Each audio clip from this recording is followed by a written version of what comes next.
प्राप्ति।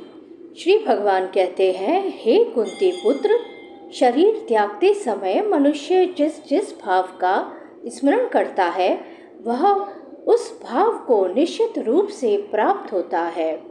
जो व्यक्ति अंत समय कृष्ण का चिंतन करते हुए शरीर त्याग करता है उसे परमेश्वर का दिव्य स्वभाव प्राप्त होता है। किंतु यह सत्य नहीं है कि यदि कोई मृत्यु के समय कृष्ण के अतिरिक्त और कुछ सोचता है तो उसे भी दिव्य अवस्था प्राप्त होती है।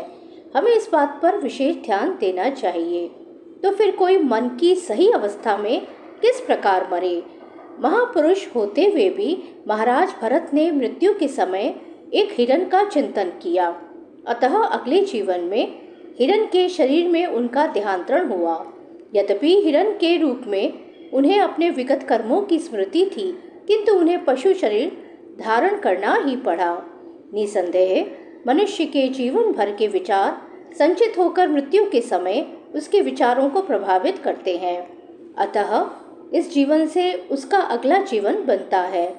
अगर कोई इस जीवन में सतोगुणी होता है और निरंतर कृष्ण का चिंतन करता है तो संभावना यही है कि मृत्यु के समय उसे कृष्ण का स्मरण बना रहे।